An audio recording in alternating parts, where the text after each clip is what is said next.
Dr. Ava Chen stood before the gleaming metal contraption, her dark eyes intense with concentration. She brushed a strand of graying hair from her face and turned to her assistant. "Marcus, run the final diagnostics. We're so close I can taste it." Marcus nodded, his fingers flying over the holographic interface. "All systems are green, Dr. Chen. The empathy engine is ready for its first human trial." Ava's heart raced.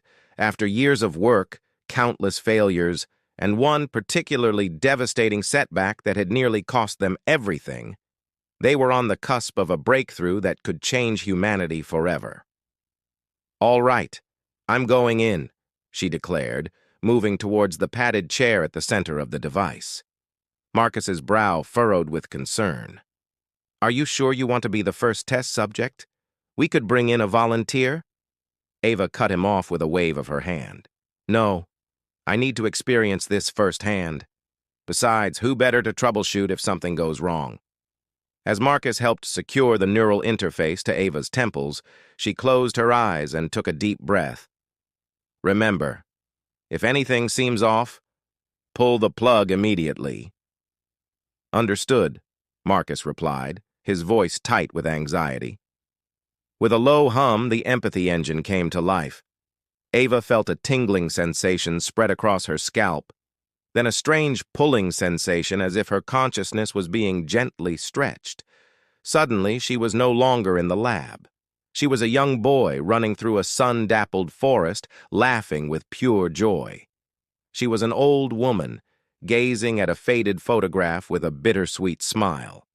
She was a soldier, terrified but determined, crouching in a muddy trench.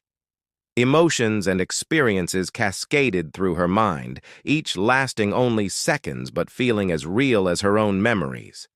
She felt the crushing weight of depression, the soaring elation of first love, the quiet contentment of a life well lived. Tears streamed down Ava's face as the connection deepened. She was everyone and no one, experiencing the vast tapestry of human emotion in all its complexity. Then, as quickly as it began, it was over. Ava's eyes fluttered open, her chest heaving as if she'd run a marathon. Marcus was hovering over her, concern etched on his face. "Dr. Chen? Ava? Are you all right?" She nodded weakly, struggling to find words.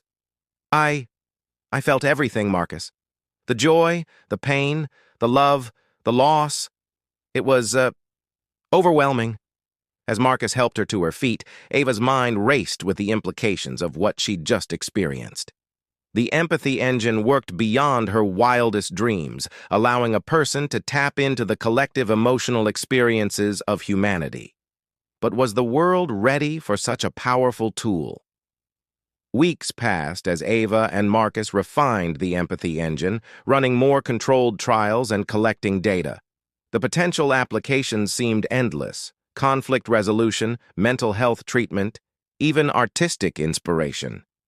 Yet as news of their invention spread, they faced increasing pressure from various groups seeking to control or suppress the technology.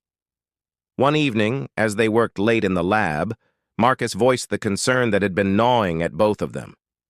"What if it falls into the wrong hands, Ava? This could be used to manipulate people on a massive scale." Ava sighed, rubbing her temples. "I know. But think of the good it could do.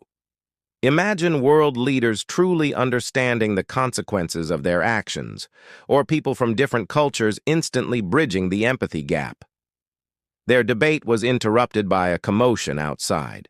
Through the lab's windows, they saw a group of protesters gathering, their signs decrying the unnatural and dangerous empathy engine. Marcus's face fell. "It's getting worse.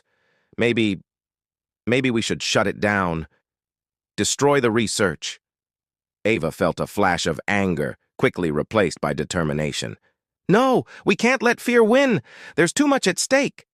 She strode to the empathy engine, her mind made up. "Hook me up again. This time, broadcast the experience to the crowd outside." Marcus's eyes widened. "Are you sure? The neural load could be dangerous with prolonged exposure." "I'm sure. Ava replied, her voice steady. Sometimes you have to take a leap of faith. As Marcus reluctantly complied, Ava closed her eyes and braced herself. The familiar sensations washed over her, but this time she focused on projecting the experiences outward. Outside, the angry shouts of the protesters suddenly fell silent. One by one, they dropped their signs, faces contorting with a mix of emotions as they experienced the same empathic connection Ava was channeling. Minutes stretched into hours as Ava maintained the link, sweat beading on her brow from the strain. Finally, as dawn broke, Marcus gently disconnected her from the machine. Ava stumbled to the window, leaning heavily on Marcus for support. The crowd outside had dissipated, but a small group remained. As Ava watched,